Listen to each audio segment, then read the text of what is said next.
Hey everybody, how's it going? This is the, I guess, inaugural uh, testing of our weekly live show that we are going to do here at Dream Finding Through the Parks. I am just double checking to make sure everything is showing.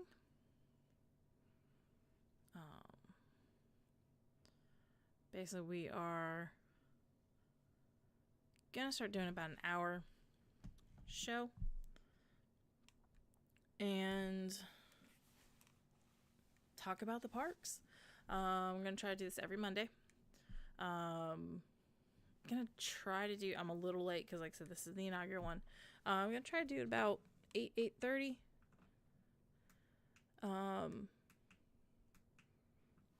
And there's always usually something going on in the parks news wise, so thought let's share it. If you are new to Dream Finding Through the Parks, if you know me personally, you know that I do a lot of Disney. Well, Dream Finding Through the Parks is not going to be just Disney. It's going to be all the parks. So Universal, SeaWorld, Dollywood, Busch Gardens. I'm in North Carolina, so our local park is Carowinds. So this is going to be the place for, I say, all of the ones on the East Coast, if not the Southeast. All of the theme parks in the Southeast, if not just the East Coast. It's going to be your one-stop shop for it. If you haven't already, you definitely want to check out dreamfindingparks.com. That is our website. And we're just going to talk some news. I am just sharing the show out. So just bear with me.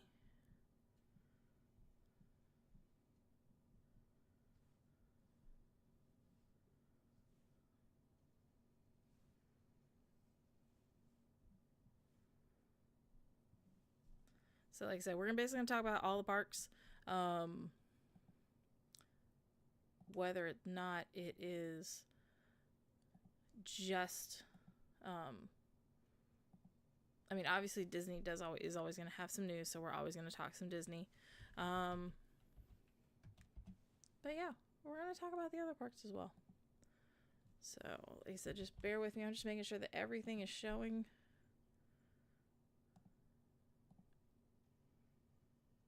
Okay.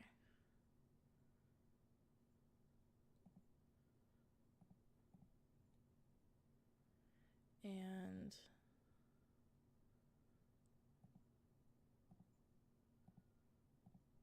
make sure you guys can hear me all right.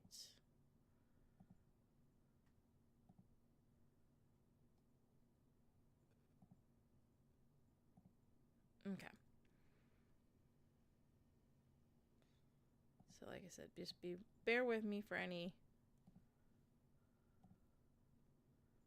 slowness while we're getting everything worked out. Go ahead and put in the comments where you are watching from.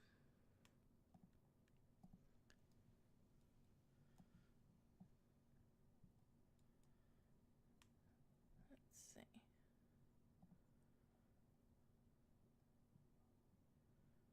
Okay. So first things first, I feel like the biggest news this week, well, should I say last week, is coming from Universal. Universal did announce that DreamWorks Land, I guess we're going to call it DreamWorks Land, is coming this summer. We always knew that the park was coming, but now we actually have more of a time period. So that is always good to know. It is going to be here this summer. If you're not familiar with DreamWorks Land, we actually got, and I'm going to share it.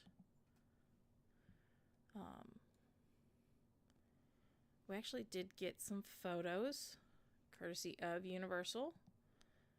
They were kind enough to, I'm going to make myself a little bit smaller here. So this is dreamfindingparks.com. And so this is the article that we're talking about. DreamWorks Land is going to open in the summer. And we do have some artist renderings here. First things first is, looks like we're going to see Shrek's house, which is really cool. They do talk about a meet and greet. And one thing that I'm actually really excited about is it's not just going to be a meet and greet with Shrek and Fiona, but we're also going to get a meet and greet with Donkey. And I don't know if you guys can see in the photo. I'm going to try to make it a little bit bigger. You can actually see Donkey in the window. And if you're like me, you saw on TikTok or a reel or a short somewhere all these funny interactions at other Universal parks with Donkey. And these are actual interactions. This isn't a character that just has random things to say. This is, and again, I don't know the exact technology. Basically, somebody's going to be live conversating with whoever's there. So if they make a time sensitive, like something that's just happened in the world, comment, then this Donkey's going to know how to respond, which is really cool. I know I've seen a lot where whoever Donkey's talking to will talk about Mickey Mouse or something with Disney. And of course, Donkey has some kind of smart aleck comeback. So this is going to be a really cool thing to see in Orlando. Really excited to see that. And not only is it going to be cool to see that, but just seeing Shrek's house in real life is another thing that's going to be really cool to watch. In addition to Shrek's house, we are going to have a Trolls Land. And as you see here from the artist rendering that Universal provided, we do have an attraction in the Trolls section. So this is called the Trolls Troller Coaster. These are, of course, going to be family friendly. So we're not talking thrill coasters here in DreamWorks Land because that just wouldn't make sense for all the kids that want to enjoy this section of the parks. So that would be really cool to see that come to life. There is, of course, going to be a playground. One thing that's going to be really popular, I'm sure, is a Trolls Treats. It's going to be a boombox, and this is going to be basically the dining option. It talks about brightly colored troll ice cream. Poppy and Branch have created pink lemonade. So these are going to be hugely popular, I'm sure, and brightly colored. So it's going to be really cool to see this in action. So yeah. Sorry guys, got a little thrown there. So not only are we going to get this back up. See Trolls. Sorry about that little technical glitch. So let's say we got Shrek, we got Trolls, and if that's not enough, because it never is, we're also going to get Kung Fu Panda.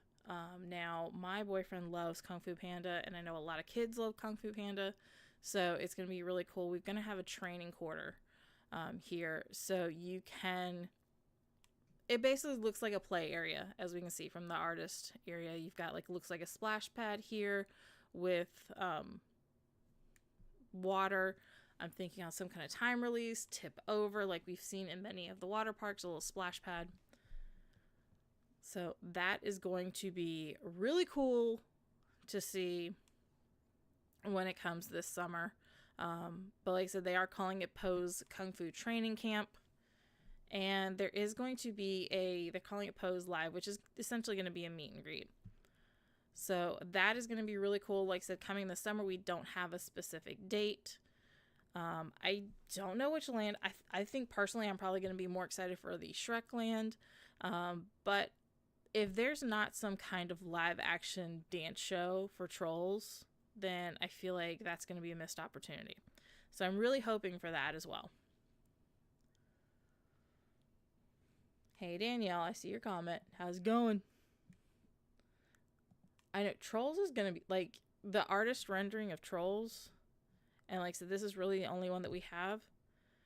It's going to be really cool, and I feel like anybody who went to Hollywood Studios in I want to say like the 90s, I'm getting like Honey I Shrunk the Kids vibes from this.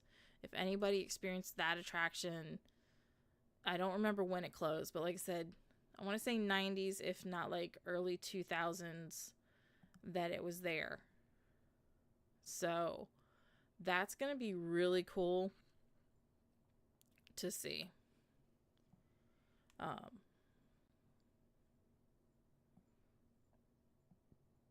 Sorry, my computer's doing something weird. So that is the big Universal news. Now, I mean, of course, this being the inaugural live show episode, I do feel like we do have to talk about the fact that, of course, weeks ago, we did get the announcement for Epic Universe. We do, of course, know more. It's been talked about and talked about and talked about. So I don't want to go too deep into what we're going to get with that. But I feel like when you add on, you've now got DreamWorks Land coming this summer. Epic Universe is coming next year. Universal is really going to be a major contender for Disney. And anyone that doesn't believe me, tell me why. Because if you think about it, you've now got 3 theme parks with Universal once Epic Universe opens. The Wizarding World of Harry Potter is already a major draw at Universal. Now you're going to have a 3rd land to it as the Ministry of Magic, and this is also going to go more into the Fantastic Beasts. That, of course, is going to be a huge draw. You're playing more on the DreamWorks with having a How to Train Your Dragon section, and I love the fact that they're going to have, I want to call them classic monsters, because they are the classic monsters that we know and love. Frankenstein, the Mummy, Dracula. Having a place for classic horror and not going after just the specific, like, newer stuff, I think is a major draw. So I feel like the fact that they're not just going to put all their eggs in the basket as far as we're just going to do the new stuff. Classic Monsters is a classic for a reason. Everybody's always still going to be scared of Dracula, of the Mummy, Swamp Thing, Frankenstein. They're not going anywhere. They've been around long enough, we know. They're not going anywhere. So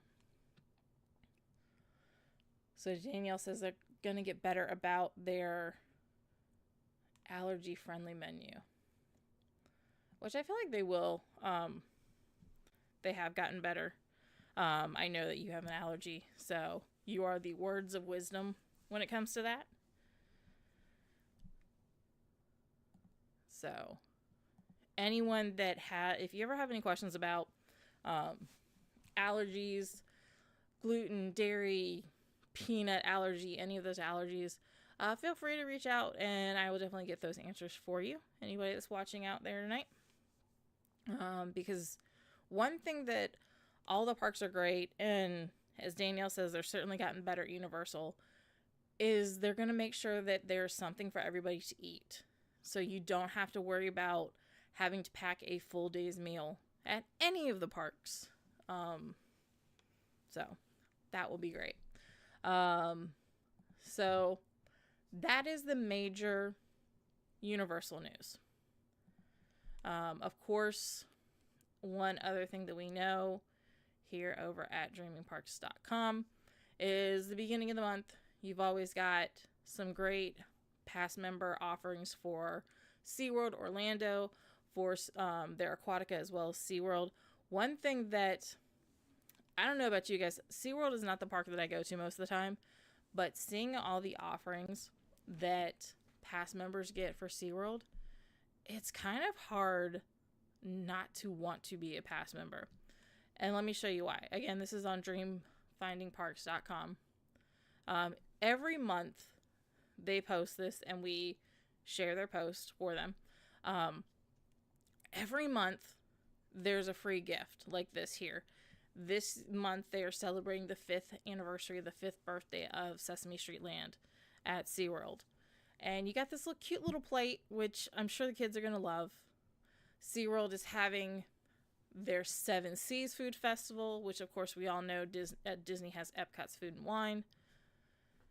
Pass members get a free sample item. And just the list goes on and on. Basically, in my opinion, if you live in the Orlando area, you are a theme park enthusiast, or you visit Orlando a lot and want to try something besides just Disney all the time, which we, as everybody knows, I love Disney. I'm all about Disney. I mean, I'm wearing a Mickey Mouse shirt right now. SeaWorld is worth getting an annual pass for. But back to some of the other parks. Another big news is last week we got the opening of Flower and Garden at Epcot, which it's kind of hard for this not to be one of my favorites. I am not gonna lie. There's always something to do at Flower and Garden. The topiaries are really cool. I have seen some great images of the new Groot topiary. He is holding a cassette tape, and from what I'm hearing, that it actually plays music. So that is what I've heard. I haven't been out there yet to confirm that, but if that's true, that is really cool. Now, of course, with Flower and Garden, one thing that I thought was really cool this year is we no longer have year-round festivals based on this schedule. Flower and Garden is not going through June or July this year. Flower and Garden is going to end, I want to say April, but I will have to double check on that. But yeah, I want to say it's April that it's ending. Let me get that pulled up real quick. And anybody's watching, let me know where you are watching from. And again, welcome to the first live show of Dream Finding Parks. If anybody is curious, no, I have not left the Disney Arts podcast. I'm still with them. But Dream Finding Parks is the place where we're going to talk about more than just Disney. We are going to talk Universal like we just did. We're going to talk Disney. We're going to talk SeaWorld. We're going to talk Dollywood, Busch Gardens, basically any theme park on the East Coast. Southeast, if not the whole East Coast. So yeah, so May 27th, Epcot Flower and Garden is ending. Since the parks have reopened from COVID, the festivals have pretty much gone into the summer. So they've been ending June, if not by the 4th of July or on the 4th of July for Flower and Garden. And then we've had like a week, maybe two, Food and Wine starts. So again, Food and Wine was starting in the summer. We don't even have dates for Food and Wine right now. So that leads me to believe we might be getting back into festival-free summers at Epcot.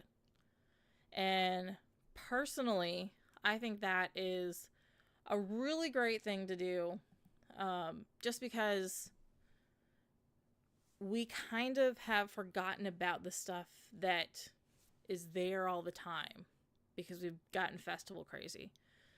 Perfect example, you've got all of these great dining options in Epcot for sit down, for quick service, even the booths that are like the normal, everyday standalone booths. And now you can kind of experience them, which I think is going to be a really great thing.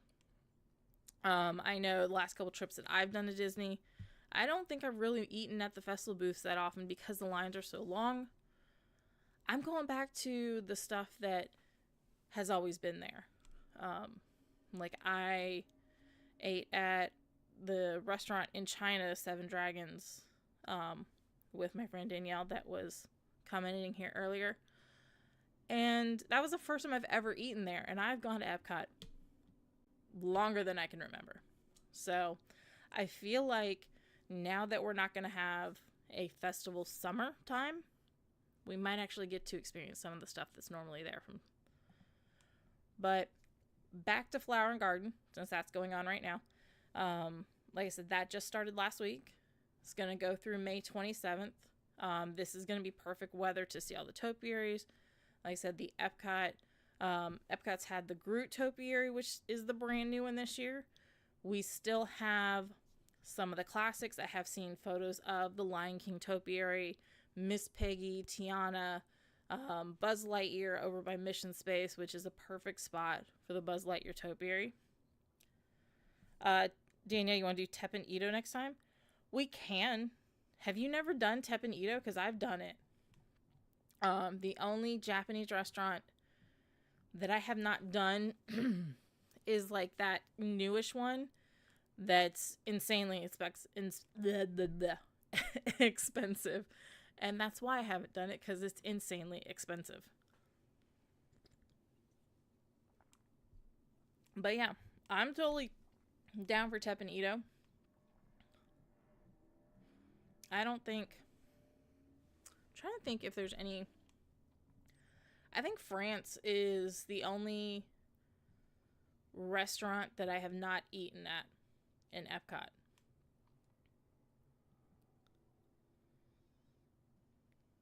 Since you broke it, you haven't been there since you broke up with gluten. So that just means that I get your rice. That's how I'm interpreting this. So yeah. Now, one thing with Flower and Garden is, of course, we do have the Garden Rocks concert, which, if anybody is new to Flower and Garden, this used to be called, what was it? No. It had a different name for a while, and it would feature bands from the 50s, 60s, and 70s.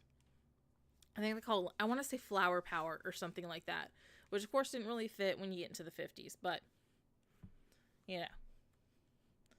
Now it's called the Garden Rocks concert, and it's not just 50s, 60s, and 70s artists anymore. Now we have some of the 80s artists, and I'm sure one day the 90s artists will get in there, and I will just feel really old. But there's actually a really great lineup right now. Richard Marx is playing, which I remember him from when I was a kid. New this year, Modern English. Not heard of that band, so kind of intrigued by them. The Pointer Sisters, which, I mean, they're iconic. So can't wait to see how people think of their performance. And of course, some bands from when I was a teenager, Blue October, Plain White T's. So it's actually a really great opportunity to listen to some great bands. It used to be, at least for my listening, not time period, but like people my age growing up, that Food and Wine, their Eat to the Beat concert series, was the good bands, because those were the people that I grew up with. But if you are a music aficionado, like I'd like to think I am, can't sleep on Garden Rocks, because, Pointer Sisters. How awesome would that be? You and Carrie are planning to go to the stage to see Joe DiMessina, which that would be really cool. Casting Crowns, Crowder, and maybe Simple Plan. I only know Simple Plan. I don't know the other bands that you just mentioned. I'm assuming Casting Crowns is probably a Christian band just because of the name, which that would be cool. So yeah, you've got a smaller amount of time to do Flower and Garden. And of course, we've got lots of food.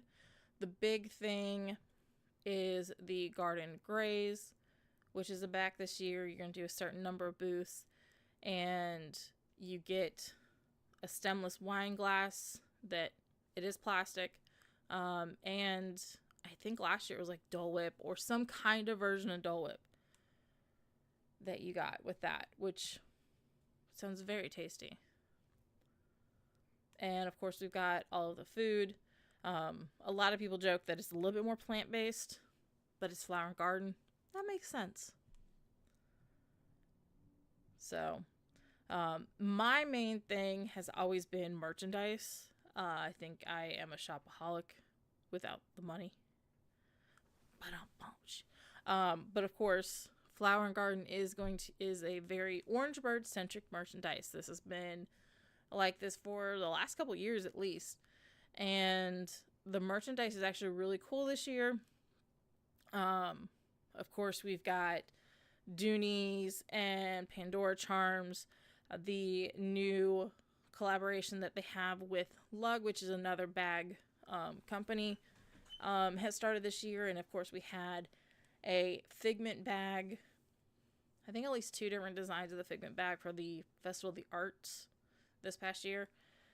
They have one bag for Orange Bird, and if you are a pass holder, what they're actually doing for Lug is they have Spike the Bee. They have 2 different Spike the Bee bags for pass holders, which is really, really cool.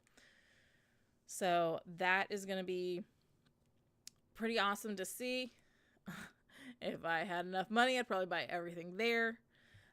One thing that I do think that is really cool is if you have done any of the scavenger hunts that the festivals have for Flower and Garden, the festival scavenger hunt is Spike. So you have to find Spike in different places. But the prize, I feel personally, and again, this is just my personal opinion, you guys can write in the comments if you disagree with me. The prizes, quote unquote prizes, because realistically, you're paying for the prize. You do the scavenger hunt, you're paying for the prize, whether you complete it or not.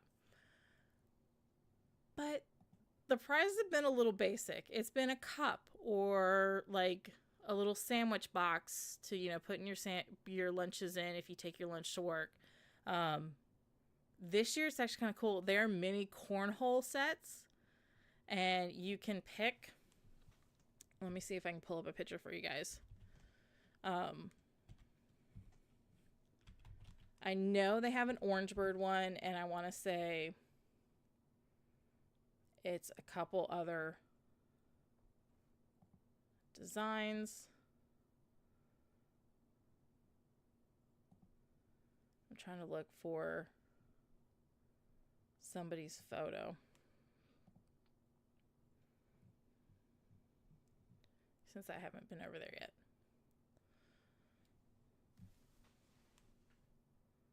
So let me show you guys this.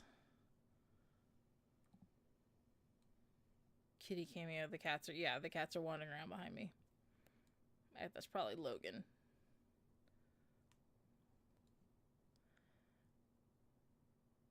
So we have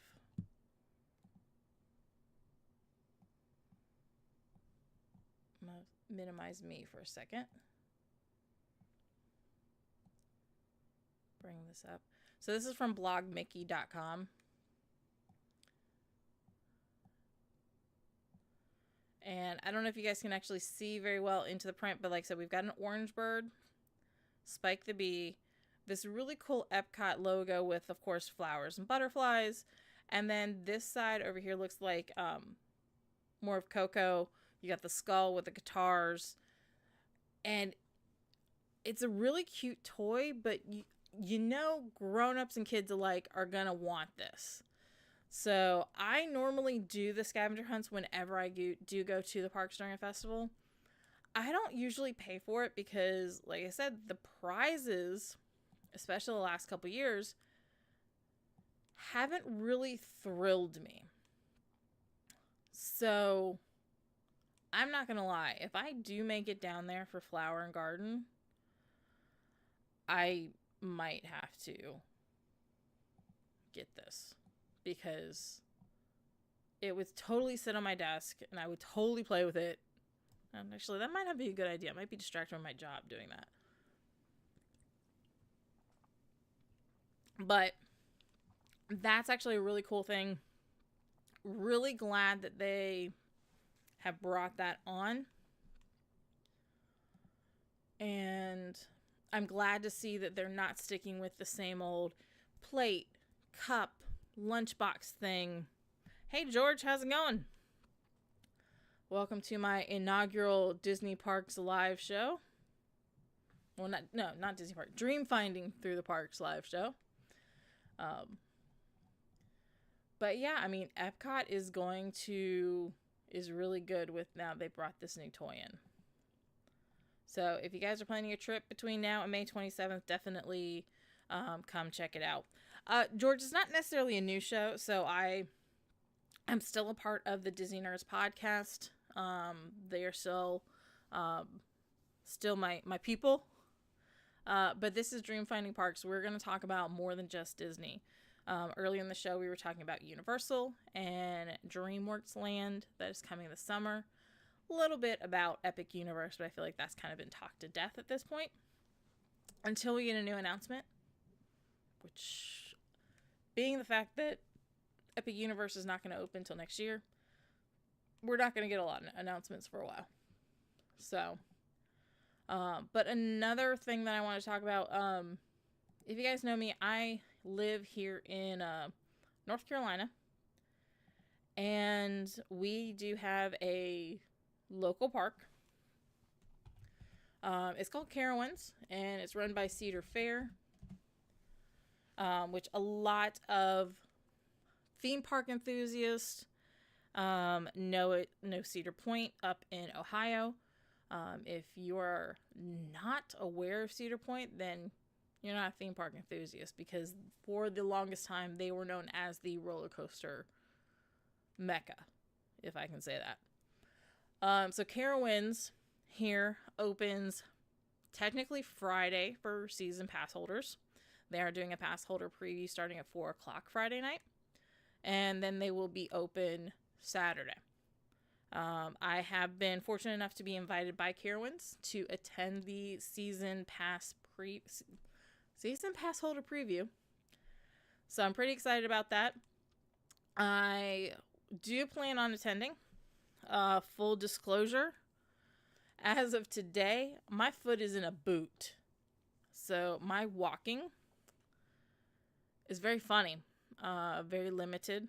So I will probably be in an electric wheelchair going around Carowinds, but there's a lot coming. Yeah, George, you're 40 minutes away from Cedar Point. I didn't know how far, because I knew you're in Ohio. I didn't know how far Cedar Point was for you. For the longest time, I was kind of the same way before I started Dream Finding Parks. I didn't go to Carowinds a lot, full disclosure. My friend Danielle here thought Carowinds was really cute. She came and visited me this past summer, and I took her over there. You can't compare Disney to Carowinds, or even Disney to a Six Flags, which, if you guys didn't know, big news last spring, Six Flags and Cedar Fair have merged to become one company. Nothing has affected the parks as of yet. I'm not sure if we're going to hear some things when we go to some of the media events Friday about any changes. But as of right now, nothing's affected any of the Six Flags parks or the Cedar Fair parks. One thing that's really cool for my local area is supposedly the corporate headquarters is going to be here in Charlotte, North Carolina. So that will be obviously great for Charlotte. Um, but yeah, you cannot compare Disney to any park. Um, the closest, of course, is Universal. And Universal is, in my opinion, giving Disney some run for their money. Um, Disney's still number one in my eyes. I don't think it'll ever not be number one. Um, but Universal is definitely giving them some challenges, some competition. But if you are a theme park roller coaster enthusiast, you really want to try these other parks, like Carowinds, like Cedar Point, like any of the Six Flags, like Dollywood in Tennessee, even Busch Gardens. The roller coasters, the technology just keeps getting better. And even if they don't have the theming that we know and love from Disney, it's still a thrill ride and it's still great.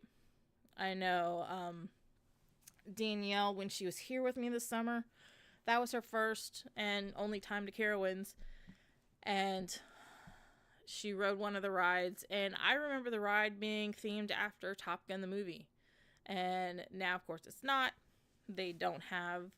long story short, Paramount actually used to own Carowinds. So, shows that were part of the Paramount world could be put into it.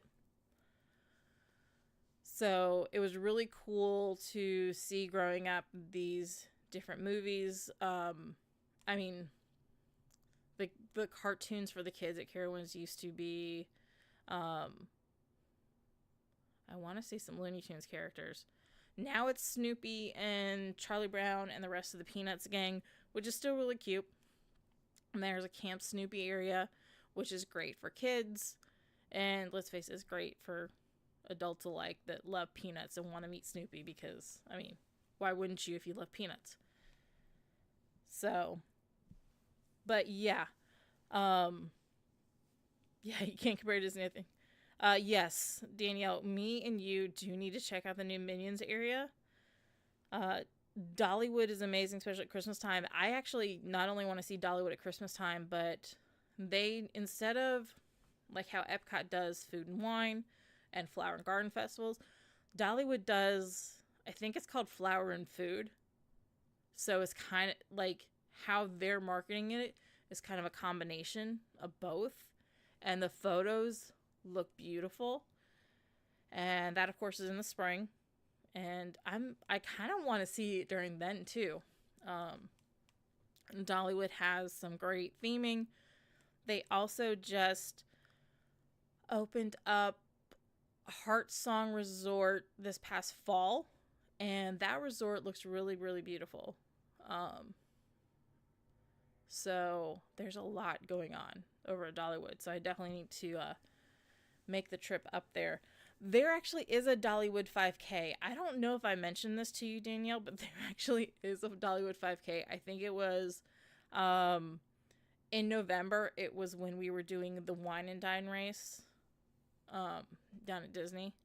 So I found out about it like either that weekend or like a week or two after. And I was like, oh, we missed it. And I was like, oh, it wouldn't matter anyway. We were at Disney running. Go figure. Which I'm not running right now with a boot on my leg. But yeah, I do plan on being at Carowinds this Friday for the pass holder preview. Like I said, I will probably be in an electric wheelchair scooting around to get some content and coverage for you guys. The big news out of Carowinds right now, again, to kind of give you some background into Carowinds. Here in North Carolina, we are definitely a big NASCAR world like people.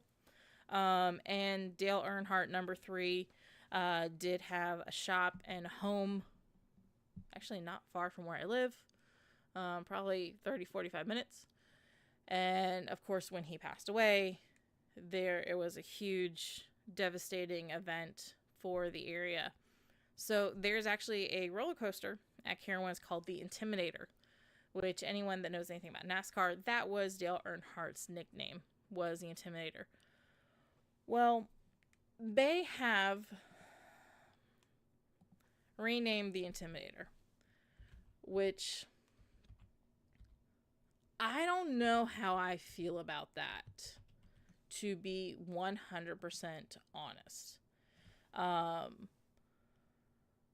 It is now called Thunder Striker. And again, I don't know how I feel about this. Let me see if I can find a picture. One cool thing about the Intimidator is it was red and black, which was the colors for Dale Earnhardt. And of course, it was like a good homage to the Carolinas because NASCAR and because Dale Earnhardt is a legend in NASCAR. So the fact that it's no longer going to be Intimidator, and even like the sign had Dale Earnhardt's name on it. So the fact that it's no longer going to be the Intimidator, it's going to be Thunder Striker, I'm not so sure about, but I'm sure I'm going to hear more about it on Friday. And it's not just this one that's being changed. In Virginia at King's Dominion, which is also owned by Cedar Fair, they have their rides called Intimidator 305. That's getting changed too. So this whole roller coaster no longer in any park is no longer going to be Intimidator. So I'm intrigued to hear a little bit more about that. And of course, other things that are going to be going on for this season at Carowinds. We usually do get to try some of the new food that is coming along, which I am also excited about. I'm actually going to pull up our itinerary so I can show you guys. Well, I can't really show you guys, but yeah, we are going to get a food and beverage overview.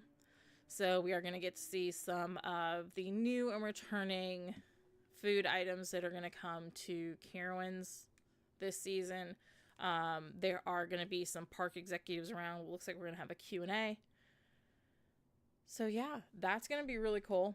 I, of course, will have more information on that next week after I've attended and hopefully know some more stuff going on there. Yeah, the Dollywood 5K is Christmas themed. I know. Like, maybe, okay, Danielle, maybe once we find out the dates for the Dollywood 5K, we'll do the Dollywood 5K instead of Wine and Dine. Depends on my schedule.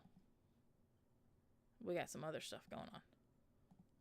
Because I'm trying to actually stay at Disney long. I always go in November, and anyone watching here, the Disneyers podcast, which again, I'm still a part of. I haven't left them. As you can see by the show, we talk more than just Disney here at Dream Finding Through the Parks. The Disneyers podcast does a annual meetup every November, and last year was our 10th anniversary, so of course this year's our 11th. We tentatively have the dates figured out, and I think my game plan for November is I'm probably going to stay after the meetup and actually do some Universal time as well as some Disney time. So depending on when the Dollywood 5K is, I might not mesh up because, you know, I can't take a month off of work, even though I might like to go see all these cool things. So, but all right, guys, that is pretty much all of the current news that we know going on. Like I said, we've got, DreamWorks Land at Universal, Flower and Garden at Epcot. Like I said, this weekend I have the Pass Holder preview at Carowinds, so I will have some stuff next week on what's going on here locally at Carowinds. I hope you guys enjoyed the live show. I'm going to cut it a little bit short this week. Like I said, my game plan is every Monday night to do a Dream Finding Through the Parks live show with you guys. and talk about everything, including Disney. And as you guys know, you can hop over to the Disney Nerds podcast on Tuesday, and we have our Tuesday night live show. And with Dream Finding Through the Parks, follow us on all of our socials: TikTok, YouTube, Facebook, Instagram. We'll bring you all of the news from all the parks. And even also some like cool merchandise stuff. As I've said before, I got a little shopping problem, so I tend to window shop. If I see something cute that would be cute in the parks, whether or not it's a Disney park, a Universal, whatever park, I'm gonna let you guys know about it. Of course, some great Harry Potter stuff, Peanut stuff. Heck, if there's some cool Dollywood stuff, I'm gonna post that too. But yeah, thank you guys so much for hanging out. I greatly appreciate it. I hope that you liked it. This was the first show, so thank you for going along with the bumps of everything. And I will see you guys next Monday.